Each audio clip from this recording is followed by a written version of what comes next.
Hello friends. आपके साथ इस वीडियो के अंदर मैं बात कर रहा हूँ यस बैंक के बारे में। देखिएगा यस बैंक में क्या घटनाक्रम रहे पिछले दिनों के दौरान। और शेयर प्राइस अभी चल नहीं रहा है। बैंक निफ्टी भी चला लेकिन यस बैंक नहीं चला। तो जो इन्वेस्टर्स हैं उनके मन में अलग अलग तरीके के जो है ख्याल आ रहे हैं कि क्या हो गया, कहीं हम इसमें फंस तो नहीं गए। देखिएगा इसमें जो बुरा वक्त था वो जा चुका है।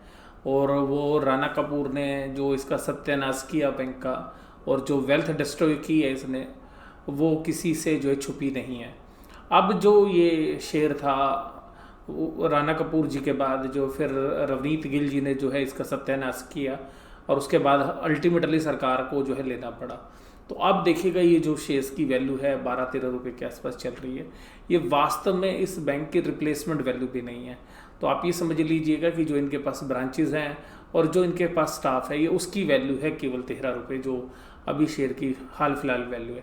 हालांकि बैंक जो है अभी बहुत जो है बुरे वक्त से जो है गुजर रहा है।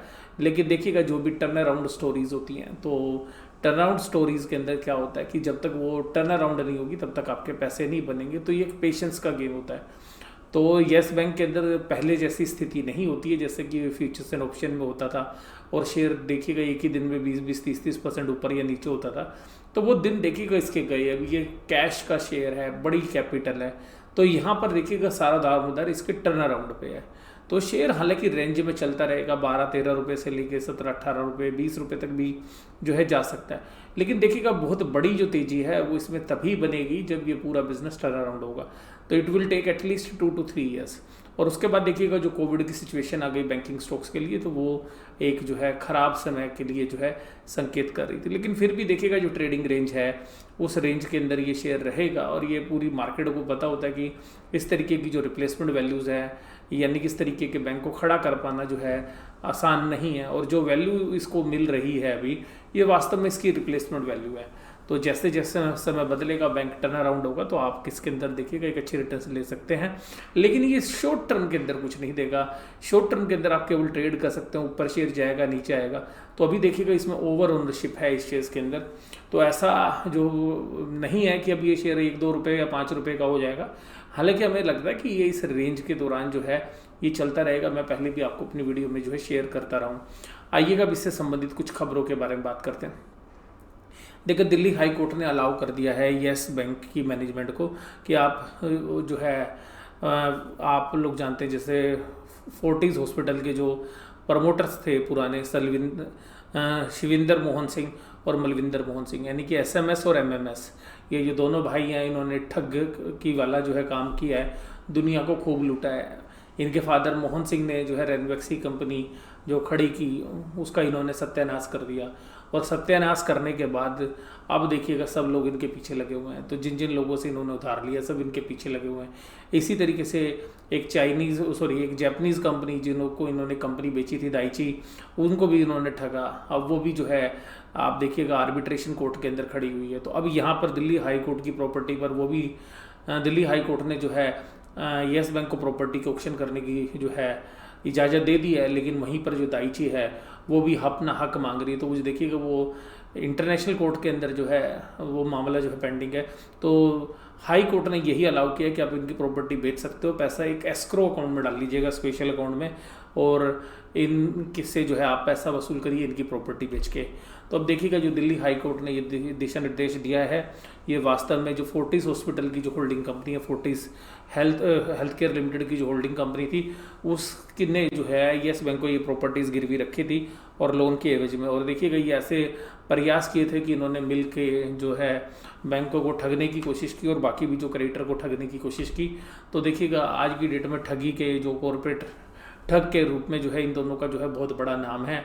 आप ये भी कह सकते हैं, ऐसा नहीं है कि केवल यही हैं, और भी बहुत सारे कुछ देश में कुछ विदेश में चले गए। लेकिन इस तरीके की जो हरकतें हैं वो फाइनेंशियल वर्ल्ड में होती रही हैं, होती रहेंगी। और अब जब गवर्नमेंट थोड़ी सख्त है तो ये चीज़ें जल्दी से उजागर हो जाती हैं या वो लोग भग जाते हैं। तो पहले भी ऐसा चल रहा होता था। देखिएगा बहुत सारी कंपनियां ही गायब हो गई, ILFS हो गई, आप लोग जानते हैं। इसी तरीके से बहुत सारी लिस्टेड स्पेस में कंपनी हमारी आंखों के सामने से गायब हो गई। कुछ अभी थ्रोवे प्राइस पे DHFL है, इसी तरीके का केस है। आप और कंपनी जो इस सेगमेंट के अंदर आप देखेंगे तो बहुत सारा जो नुकसान है वो रिटेल इन्वेस्टर्स का तो हुआ ही है, लेकिन पब्लिक एज लार्ज का भी जो है काफ़ी बड़ा नुकसान हुआ है। तो अब देखिएगा यहाँ पर अब दाइची ने जो काउंटर किया था, तो अब दाइची जो है कि जो अपील के ऊपर जो है, हालांकि संज्ञान लेते हुए जो है यस बैंक के फेवर में बात कही गई है कि आप ऑक्शन कर लीजिए, लेकिन एस्क्रो अकाउंट में पैसा डाल लीजिएगा। अगर इंटरनेशनल कोर्ट में अगर कोई भी फैसला आता है तो उसके हिसाब से वो मनी जो है डिस्पोज ऑफ करनी पड़ेगी। तो हालांकि यस बैंक के लिए जो एक अच्छी खबर है। अब देखिएगा एक खबर आ रही थी जो है पिछले हफ्ते कि इंडिया की जो बैंक है उन्होंने बहुत ख़राब किया, बांग्लादेश के बैंक भी अच्छे थे। अब इसमें कोई नई बात नहीं थी, हम सब लोग जानते हैं। पीएनबी के अंदर नीरव मोदी लूट गया, यस बैंक के अंदर आप लोग जानते किस किस ने लूटा है, राणा कपूर ने खुद ने लूट लिया, डीएचएफएल वाले ने लूट लिया, अभी फोर्टिस वाला आप देख लीजिएगा, तो क्यों सब ने लूटा है। तो अब देखिएगा लूटा पिटाई यस बैंक है, चलने में समय तो लेगा। सेंट्रल बैंक, आईडीबीआई बैंक और बहुत सारे जो बैंक हैं वो सब इन्होंने जो है ख़राब परफॉर्मेंस दिए। तो इसमें कोई बहुत बड़ी बात नहीं थी, ये सब लोगों को जो है जाहिर था। और देखिएगा जब इकोनॉमी ख़राब करेगी तो बैंकों का सत्यानाश तो होना ही है। और ये एक दिन की स्टोरी नहीं है, ये जो कर्जे आज नहीं दिए गए, तो ये 15-20 साल से खेल चल रहा था, लेकिन बम उसके ऊपर फूटता है जो उसके ऊपर कार्रवाई करता है। तो अब देखिएगा बम उस समय फूटा है जब कार्रवाई हुई है। तो अब देखिएगा इसी तरीके से सेबी ने जो है एक फॉर्मर डायरेक्टर जो है यस बैंक के, उनको इनसाइडर ट्रेडिंग केस में जो है रिहा कर दिया एक तरीके से, और उनको बोला है कि वो उनके जो गुनाह है वो साबित नहीं होते हैं। तो अल्टीमेटली ये जो फोटो आप स्क्रीन पे देख रहे हैं सुभाष चंद्र कालिया जी की है, जो कि डायरेक्टर थे यस बैंक के अंदर। तो हालांकि उनके पास इंटरनल इंफॉर्मेशंस जो थी उनके बेस पर जो है ये बताया गया था कि उन्होंने जो है प्रॉफिट जो है जनरेट किए हैं या उनको सही कुछ लोगों के साथ मिलकर, लेकिन वो जो है साबित नहीं हो पाया है और इसलिए उनको जो है ये मुक्त कर दिया गया है केस से। लेकिन यहीं पर अगर आप दूसरी बात देखेंगे तो उससे आपको एक और बात पता चलेगी कि देखिएगा यस बैंक ने तो लूटने के लिए ही जो है जन्म लिया है। इसका जो जन्म ही ऐसा हुआ है कि इसको सबने लूटा है, चाहे वो डायरेक्टर्स हों, या कंपनी का एमडी हो, नए एमडी हो, तो सभी अभी इसके अंदर जो है लूट रहे थे। अब हम ऐसे उम्मीद करते हैं कि इसकी लूट बंद होगी और यस बैंक के जो शेयर होल्डर्स हैं उनको भी जेन्युइनली कुछ पैसा जो है उसका बनना चाहिए। और बहुत सारे जो लोग हैं आप देखेंगे इंडिया के अंदर जिन्होंने 50-50, 60-60% अपनी वेल्थ का जो केवल यस बैंक में लगाया था, तो उनकी क्या हालत होगी तो आप समझ सकते हैं। तो देखिएगा इसको जो है लूटने वालों ने जो है कहीं का नहीं छोड़ा, लेकिन अब देखिएगा इस मामले में इनको जो है रिहाई मिल गई है। अब यस बैंक ने अपनी और कार्रवाई बढ़ाते हुए देखिएगा एसएल ग्रुप, देखिएगा ये तो एक वेल नोन ग्रुप है, जीटीवी ग्रुप की बात कर रहे हैं हम। यहाँ पर भी देखिएगा 1500 करोड़ रुपए की जो है प्रॉपर्टी को रिकवर करने की कार्रवाई इन्होंने शुरू कर दी है। और इसके अंदर देखिएगा जो दिल्ली के अंदर लुटियंस जोन के अंदर भगवान दास रोड पे जो कोठी है वो उसको सेल करेंगे, जिसका रिजर्व प्राइस 430 करोड़ रुपए रखा है। तो देखिएगा इस तरीके से सबने लूटा। अब ये जो कार्रवाई है सरफासी एक्ट के तहत हो रही है। अब हम बात करते हैं यस बैंक के प्राइस के बारे में। तो देखिएगा यस बैंक का जो शेयर प्राइस है वो किस तरीके से रिएक्ट करता रहा। अब देखिएगा पिछले हफ्ते से ये रोज गिरता रहा और अब देखिएगा 12 रुपये 70 पैसे पर आ गया है। इसमें भी जो गिरावट है वो मुझे लगता है कि 70 पैसे की और होगी, क्योंकि जो एफपीओ प्राइस है उसके ऊपर आके तो एक ब्रेक इवन बन जाता है। तो जो लोग पहले जिन्होंने एफपीओ पे नहीं लिया था वो भी यहाँ पे ख़रीदने की सोच सकते हैं। और उस तरीके की जो सेलिंग है जिन्होंने 12 रुपये में लिया था और उनको कुछ भी प्रॉफिट आ रहा था तो वो शायद अभी भी बेच रहे हैं, तो इसलिए हो सकता है कि वो वाली सेलिंग भी रुक जाए। तो 12 रुपये एक ऐसा प्राइस है जिसके नीचे जाना जो है अभी हमें हाल फिलहाल में जो है नहीं लगता। ऊपर की तरफ जो है 16 रुपये तक के जो रास्ते हैं वो खुल जाएंगे, लेकिन डिपेंड करता है कि मार्केट कंडीशंस किस तरीके की रहती हैं। तो यहाँ पे मैंने आपके साथ बोला कि देखिएगा टर्न अराउंड स्टोरी है। आप इसमें भी शॉर्ट टर्म जो है बहुत ट्रेड नहीं कर सकते, क्योंकि जो सर्किट है वो भी 5% के ऊपर है। तो 5% में किसी भी साइड मूव करता है। तो अब ये उतने बड़े वॉल्यूम्स जो हैं नहीं रहे जैसा कि यस बैंक में कभी रहते थे जब ये एफएनओ ट्रेड में रहता था। तो अभी भी देखिएगा ऐसा हमें लगता है कि ये जो बैंक है टर्न अराउंड करेगा, लेकिन डिपेंड करता है कि आगे की जो इकोनॉमिक एनवायरनमेंट कैसा रहता है और किस तरीके से मैनेजमेंट काम करती है। लेकिन हमें उम्मीद है कि मैनेजमेंट अच्छे से काम करेगी और इस बैंक को जो है संकट से निकाल लेगी और एक अच्छी वेल्थ जो है क्रिएट शेयर होल्डर्स की होनी चाहिए। बट ये एक लंबा समय लेगी, आप जानिएगा।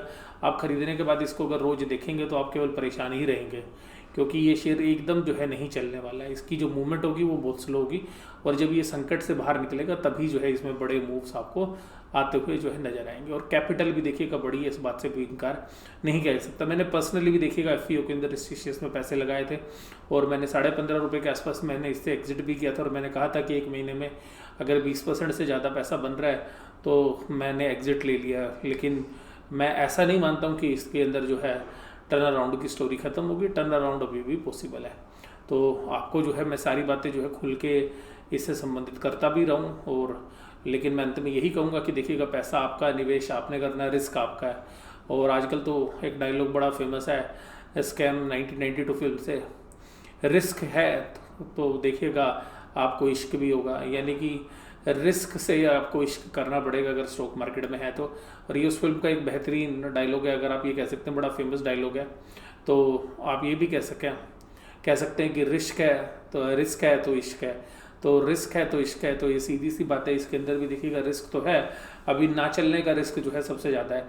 तो परफॉर्मेंस जो है रुक के आएगी, ये बात जो है हमें लग रही है। और जैसे ही टर्न अराउंड होगा फिर ही जो है बड़े मूव देखने के लिए मिल सकते हैं।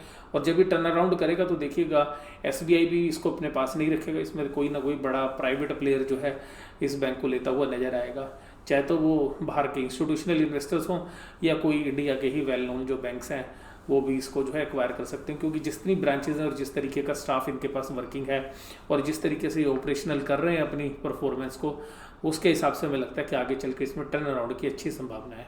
आपको ये वीडियो कैसी लगी जरूर से ज़रूर आप मुझे बताइएगा। कमेंट बॉक्स में वीडियो देखने के लिए धन्यवाद। Thank you very much.